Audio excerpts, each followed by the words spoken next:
Alright, you're welcome to Let's Go Straight to the Point. Just change the size to thumbnail size, and after that we are going to change the background to white also. So after you've done that, so we are going to add the shapes. We are going to do some form of photo manipulations. So make this first one long. Alright, so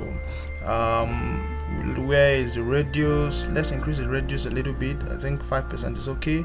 So after that we are going to bring it to the center, then you duplicate it. Then for this second one, reduce the size.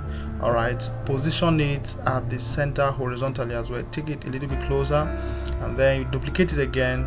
Maintain the same size to the right. All right, so duplicate it again, reduce the size this time around. All right, so after that is reduced, you duplicate it one more time, take it to the right, and just try to make sure you maintain the same spacing between them. All right, so would have used grid lines, but you can use your eyes to guide you on this. All right, so after all of that, then you hit your layer, you merge all of them. All right, you can see. So after that, you reduce the size kind of like horizontally and position it well, because we are going to do this and do thumbnail. After that, click texture. All right, so we are going to bring in the image we want to put inside that.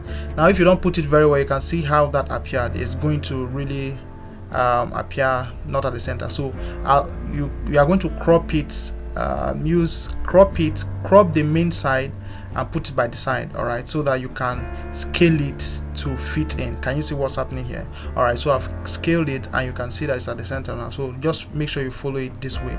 So one other thing we're going to do to make it a little bit realistic, as if it's at the back, we are going to go to inner shadow and enable it, and then reduce the blur, reduce a little, take up the offset, X offsets, and the Y offset. You can see the settings over there. All right, so just do it like that. You want to reduce the harshness, you can just take down the opacity as well. All right, so we're going to bring in, so we're going to convert this to a thumbnail. All right, so it's a 2-in-1 tutorial. So you have seen how that is done, and you can also do your thumbnail. So if you don't have this Pixellab logo, go online and search for Pixellab logo. All right, you are going to see something like that, so you can download it and use for yourself. Since the background is white, everything is white, so it's really going to be easy for you to get this done. All right, so after that, you can use this Stretch Pro. All right, Stretch Pro to that's for the typography style for the photo, and then Morganite for the manipulation. All right, so you can download these fonts from dafont.com. all right, or you can just search on Google, just search for them on Google, and you're going to get them installed. If you don't know how to install fonts, I have on this channel a tutorial that teaches how to install fonts. All right, in Pixellab, everything is actually here on the channel for you. All right, so you can just scroll through some of the tutorials, previous tutorials that we have here already. Okay, so once we are done, we are pretty much done.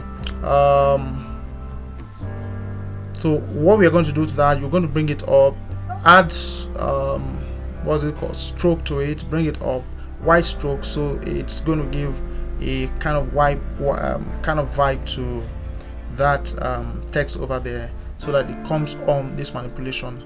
And this is a left align design. So what I'm going to bring now is the subscribe icon.